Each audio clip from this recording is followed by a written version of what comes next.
Reckless incompetence leading eurosceptics call for new post-EU vision to save Brexit.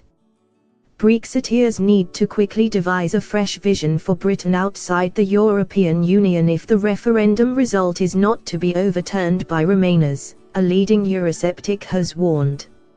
Robert Woods, director of the Bruges Group think tank, said scheming Europhiles are winning the public battle to water down and eventually reverse the decision to quit the EU. He floated a radical new direction for Britain to take post-2019 and said ministers should look to secure a similar level of economic cooperation with the Anglosphere as we currently enjoy with Europe. Such a plan would include closer alignment of standards with the US, Australia, New Zealand and Canada amongst others, and could also involve free movement of people between those countries. Mr. Woods accused leading Brexiteers, like current cabinet ministers Boris Johnson, David Davis, Liam Fox and Michael Gove, of reckless incompetence by failing to have a proper plan. He said they appeared flabbergasted by the result on June the 23rd last year and that the blame for the political chaos that has engulfed the UK since primarily lies with the pro-Brexit camp. The top eurosceptic warned that the vacuum of ideas and strategy at the heart of the government meant that Remain backing MPs and celebrities now stand a good chance of thwarting Brexit altogether.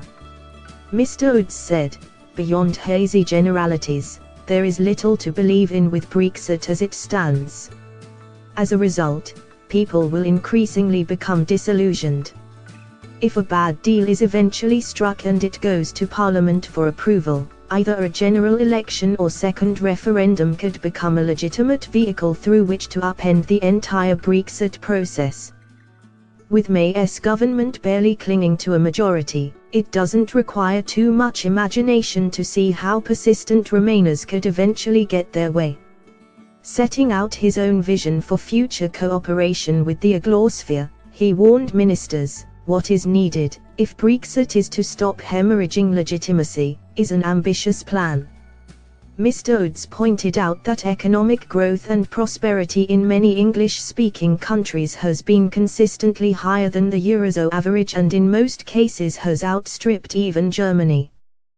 The US, Australia, New Zealand and Canada have a combined average GDP per capita of £36,855.29, compared to the Eurozone's figure of £29,485.18. Britain's GDP per capita is £31,134.91, he said. The standard excuse offered up by sclerotic EU bureaucrats is that this march towards oblivion constitutes a natural rebalancing process as Asia, particularly China, regained its economic standing in the global economy. This naturally squeezed Europe's share of global income, but what is never addressed is why the US, Australia, Canada and New Zealand were all able to hold on to their relative shares of global wealth compared to the EU. In other words, why were they able to grow faster? Why are they more prosperous? The rebalancing rationalizations for Europe's terminal decline are most often offered up by those working for institutions obsessed with relaunching Europe, yet these are the same people who shrug at the total and unique failure of Europe's economy to hold its own in the world. Mr. Woods observed that the EU has managed to achieve EU-paralleled economic integration that Britain has been part of for decades, and questioned why therefore the UK could not seek a similar but better deal with other countries.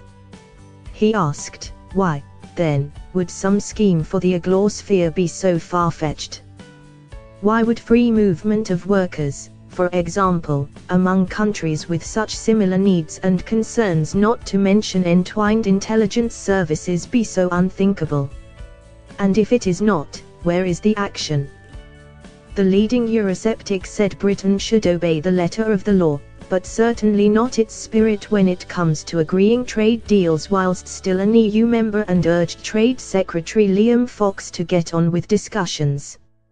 He said, "What is needed is a concrete plan that could be signed as soon as Britain is officially out of the EU. to be confidently presented to the public as a vision of the future after Brexit. Without this, Brexit will surely suffer the same fate as the Remain campaign. Repeating generalities about executing the will of the people is as uninspiring as hypothesizing over the future marginal economic costs of leaving the Union. These are not winning arguments. Leave won the campaign because it developed enthusing stances revolving around sovereignty, take back control. What does it offer now? Thanks for watching. Please like, share and don't forget to subscribe English News Hub for new excited videos.